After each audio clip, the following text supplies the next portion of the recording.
Assalamualaikum warahmatullahi wabarakatuh. Perkenalkan, nama saya Sally Febrianti dari Prodi Manajemen, dan di sini saya ingin mempresentasikan tugas ujian tengah semester dengan mata kuliah aplikasi komputer, dan dosen pengampu saya yaitu Bapak Joni Tesmanto SOS MM. Nah, di sini ada latar belakang. Aplikasi adalah suatu program komputer yang dibuat untuk mengerjakan atau menyelesaikan masalah-masalah khusus. Selain itu, aplikasi adalah sebuah kegiatan pengolahan data suatu urusan. Saat ini, manfaat dari teknologi komputer sudah sangat banyak dirasakan. Apalagi dalam dunia komunikasi yang serba cepat ini. Komputer berperan penting dalam kegiatan pendistribusian informasi yang cepat tersebut. Pemanfaatan teknologi komputer diharapkan mampu menghasilkan sistem yang melayani kebutuhan pengguna. Salah satu manfaatnya adalah dalam bisnis dan perbankan, bidang pendidikan, industri dan manufaktur, teknik dan ilmu pengetahuan, penerbangan dan kemiliteran. Misalnya, dalam bidang pendidikan di mana dengan pemanfaatan multimedia komputer, proses pembelajar lebih bermakna karena mampu menampilkan teks, warna, suara, video, gerak, gambar, serta mampu menampilkan kepintaran yang dapat menyajikan proses interaktif. Nah, di sini juga ada pengoperasian dasar Microsoft Office Word. Microsoft Word adalah program aplikasi pengolah kata atau disebut juga dengan word processor, yang biasanya digunakan untuk membuat laporan, membuat dokumen terbentuk surat kabar, membuat label surat, membuat tabel pada dokumen, dan masih banyak lagi dokumen-dokumen lain biasanya dibuat dengan menggunakan Microsoft Word. Mengenai keyboard, Microsoft Word umumnya digunakan untuk pekerjaan mengetik sehingga penggunaan keyboard akan lebih banyak dibandingkan mouse. Sebelum Anda melanjutkan ke dasar-dasar Microsoft Word, Anda harus belajar beberapa tombol di keyboard yang mempunyai kegunaan khusus yang tidak dapat ditemui pada mesin ketika biasanya. Nah, bisa dilihat ya teman-teman ya, dengan gambar di sampingnya. Nah, kalau kalian ingin mencari simbol-simbolnya seperti pada PPT tersebut ya teman. Space itu spasi antar karakter. Enter itu membuat jarak antar baris. Caps Lock itu mengetik teks dengan huruf besar. Shift itu mengetik dengan huruf besar di awal kalimat pada suatu baris. Delete itu menghapus karakter di sisi kanan kursor. Dan backspace itu menghapus karakter di sisi kiri dari kursor. Insert itu mengganti atau menghapus karakter di sisi kanan kursor. Dan tab itu membuat otomatis. Tab home itu menggerakkan kursor karakter pertama pada suatu baris. N itu menggerakkan kursor ke karakter terakhir pada suatu baris. Backup itu menggerakkan kursor ke atas beberapa baris. Backdown itu menggerakkan kursor ke bawah beberapa baris. Dan CTRL itu untuk melakukan fungsi cepat. Dan ALT itu untuk mengakses pilihan pada menu. Dan baris H itu atau disebut dengan escape itu digunakan untuk keluar atau membatalkan pekerjaan. Di sini juga bisa loh untuk memulai Word, yaitu ada beberapa cara untuk memulai Word. Kita dapat memulai Word dengan klik ganda pada ikon shortcut yang telah kita buat sebelumnya pada desktop. Atau kita dapat juga menggunakan start menu untuk memulainya. Untuk memulai Word XP dari start menu, maka lakukanlah langkah-langkah sebagai berikut. Yang pertama itu ada klik tombol start. Yang kedua itu pilih menu programs. Dan yang ketiga itu klik Microsoft Word yang terdapat pada submenu yang muncul, atau klik tombol start, atau pilih menu New Office Document, atau pilih blend dokumen, kemudian klik OK. Nah, di sini juga ada pengoperasian dasar Microsoft Office dari PowerPoint. PowerPoint atau Microsoft PowerPoint merupakan salah satu program aplikasi Microsoft Office yang berguna berbagai media presentasi dengan menggunakan beberapa slide. Aplikasi ini sangat digemari dan banyak digunakan dari berbagai kalangan, baik itu pelajar, perkantoran, bisnis, pendidikan, dan trainer.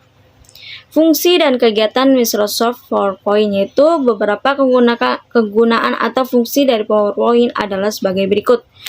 Yang pertama itu ada sarana untuk mempermudah sebuah presentasi. Yang kedua itu membuat sebuah presentasi berbentuk soft copy sehingga dapat diakses oleh berbagai perangkat komputer. Yang ketiga itu membuat presentasi dalam bentuk slide yang menarik dan cantik dengan dukungan fitur audio, video, gambar, dan animasi serta template atau desain yang akan digunakan. Dan yang terakhir itu mempermudah dalam membuat, mengatur, dan mencetak berbagai slide. Nah, di sini juga bisa caranya untuk melakukan untuk membuat PowerPoint, yaitu dengan klik start menu, lalu cari aplikasi PowerPoint. Yang kedua itu ketik PowerPoint di dalam kolom pencarian atau Pad Here to Start. Lalu klik PowerPoint. Nah, di situ ya, lihat teman-teman gambar ada di situ.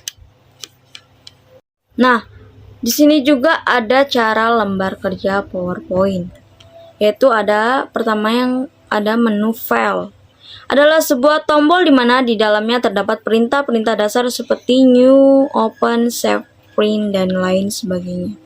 Yang kedua itu ada toolbar, adalah sebuah papan atau menu di mana di dalamnya terdapat perintah-perintah yang dapat diakses hanya dengan sekali klik. Perintah tersebut diantara adalah New, Open, Save, Quick, Print, dan lain sebagainya. Yang ketiga itu ada menu bar, adalah menu yang merupakan bagian dari ribbon, yang di dalamnya terdapat tab-tab perintah untuk pengaturan dokumen seperti Home, Insert, Design, Animation, Slide Show, Review, View. Dan selain itu nantinya akan ditambahkan lagi menu baru jika Anda mengaktifkan objek tambahan. Yang keempat itu adalah ribbon, sebuah menu baru yang menggantikan sistem menu lama. Dalam ribbon, Anda cukup memilih tab-tab yang disediakan pada saat memasuki sebuah menu. Misalnya, di dalam menu Home, terdapat tab-tab clipboard, yaitu ada slide, fonts, paragraf, drawing, dan lain sebagainya. Dengan menggunakan ribbon, Anda dapat dengan mudah mencari dan menggunakan perintah-perintah yang ingin Anda gunakan tanpa perlu keluar masuk menu atau sub seperti PowerPoint dahulu. Yang kelima itu adalah lembar kerja PowerPoint, disebut juga dengan slide. Slide yang tampak di layar adalah tampilan default pada waktu PowerPoint dibuka untuk pertama kalinya. Dan yang keenam itu adalah slide days view, yaitu berguna untuk menampilkan beberapa jumlah slide yang telah dibuat serta menunjukkan urutan-urutan slide tersebut. Nah, di sini juga ada bisa kita save atau caranya bagaimana ya teman.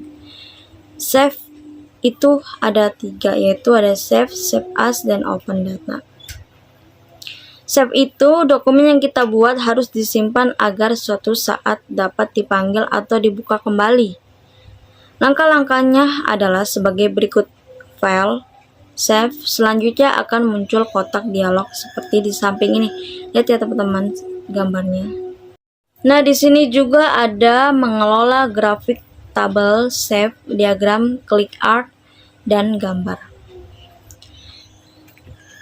Pada menu pertama yaitu menyisipkan dan memodifikasi tabel pada slide, yaitu dengan menambahkan tabel dalam presentasi. Yang di bawah ini adalah langkah-langkah dalam menambahkan tabel pada program aplikasi PowerPoint, yaitu yang kalian buka file presentasi atau contohnya misalnya Pak. Lalu klik ikon pada menu Home, yaitu ada pilih New Slide, dan lalu pilih Blank. Terus lalu pilih tab pada menu Insert, pilih Tabel, dan lalu Insert Table. Lalu pada kotak dialog yang tampil kalian isikan pada number of column, yaitu lihat teman-teman ya, gambar di sampingnya itu ada kolom 3. Dan number of rows itu yaitu ada 9, lalu klik OK. Lalu pada tabel muncul kalian isikan sebagai berikut ya teman. Nah, di sini juga ada menyisipkan, memodifikasi gambar, clip art, save pada slide, yaitu menambah gambar dalam slide presentasi. Adapun langkah-langkah dalam menambahkan gambar dalam slide presentasi yaitu sebagai berikut. Yang pertama, kalian aktifkan slide 1 lalu ganti layout menjadi to content. Lihat gambarnya teman-temannya. Lalu letakkan kursor kalian berada pada text box yang kosong, lalu klik pada tab menu insert lalu pilih picture. Dan kalian pilih gambar yang ada pada folder sampel picture. Kalian pilih waterfall, lalu kemudian klik tombol insert. Dan menambah animasi dalam presentasi, yaitu kalian buka kembali file tugas modul 1, contohnya ya teman, yaitu aktifkan teks tombol office, klik tab menu animation dan custom animation. Yang ketiga itu pada kotak dialog yang muncul, yaitu klik ikon menu edit effects, entrance atau box. Yang keempat itu kemudian klik kembali ikon menu add efforts, yaitu emphasis, grow atau shrink. Yang kelima itu klik kembali ikon menu add efforts, motion, patch atau down.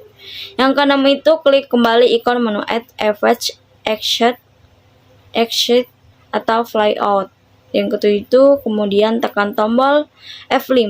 Coba Anda klik tombol mouse Anda sekali, perhatikan animasi yang muncul, kemudian klik kembali mouse Anda untuk melihat animasi yang lainnya. Itu juga ada mengatur animasi dalam presentasi berjalan secara otomatis, yaitu klik kembali teks atau tombol office yang telah kita beri animasinya, dan lalu klik pada bagian start, ganti menjadi after preview.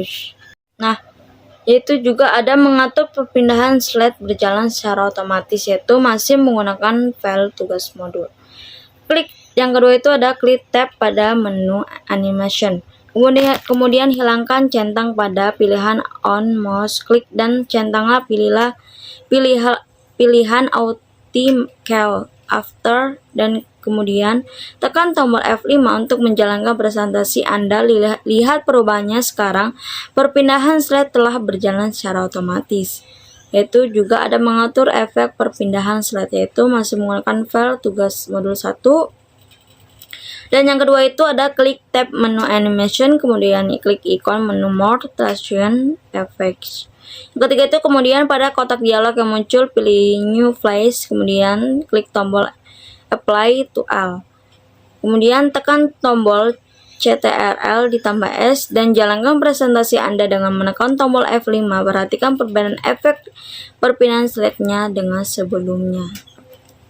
Nah, di sini juga ada menambah file video ke dalam slide, yaitu caranya pertama, buka kembali file atau tugas modul, aktifkan slide 5, kemudian klik tab menu insert movie from clip organize. Dan yang ketiga itu pada kotak dialog yang muncul, double klik file video yang akan diambil, misalnya business girl people. Dan yang keempat itu kemudian tekan tombol CTRL ditambah S dan jalankan kembali presentasi Anda dengan menekan tombol F5. Itu juga bisa sound, itu menambahkan file sound ke dalam slide. Yaitu buka kembali tugas modul, yaitu aktifkan slide 5, kemudian klik tab menu insert sound, yaitu dengan sound from dan clap organize. Yaitu ketiga itu pada kotak dialog yang muncul, double klik file sound yang akan diambil, misalnya clap share. Kemudian pada kotak dialog navigasi yang muncul, klik tombol automatically agar sound berjalan secara otomatis ketika presentasi dijalankan. Yang terakhir itu kemudian tekan tombol CTRL dan ditambah S dan jalankan kembali presentasi Anda dengan menekan tombol F5. Perhatikan perbedaannya. Nah, di sini juga ada cara membuat surat otomatis dengan Mail Merge. Itu buka Microsoft Word, yaitu klik menu Mailings dan pilih opsi menu Start Merge dan pilih format dokumen yang ingin dibuat seperti surat atau email.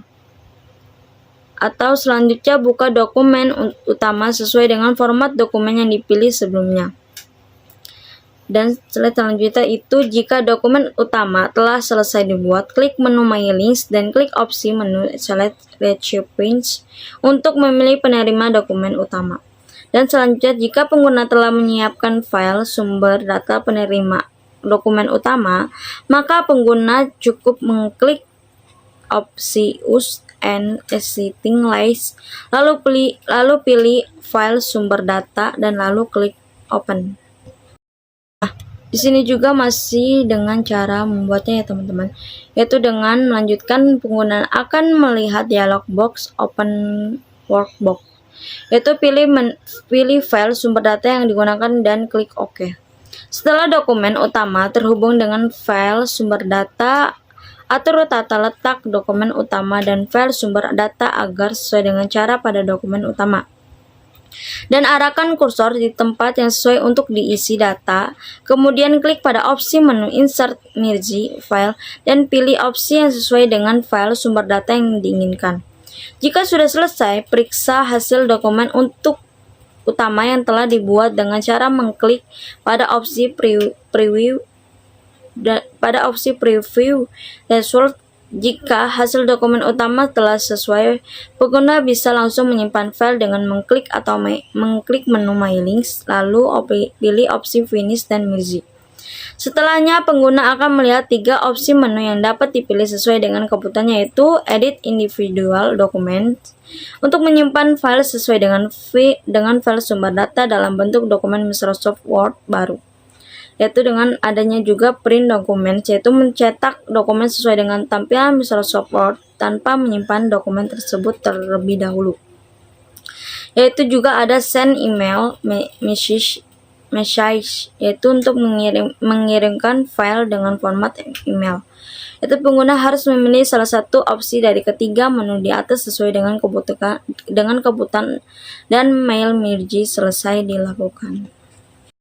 Nah, di sini juga ada kesimpulannya teman-temannya dari berbagai materi yang tadi aku terangkan, yaitu kesimpulannya itu aplikasi komputer dalam bidang pembelajaran memungkinkan berlangsungnya proses belajar secara individual atau disebut juga dengan individual learning. Pemakai komputer atau user dalam melakukan interaksi langsung dengan sumber informasi. Perkembangan teknologi komputer jaringan atau disebut juga dengan komputer network atau internet saat ini telah memungkinkan pemakaiannya melakukan interaksi dalam memperoleh pengetahuan dan informasi yang diinginkan. Berbagai bentuk interaksi pembelajaran dapat berlangsung dengan tersedianya medium komputer. Terima kasih ya teman-teman.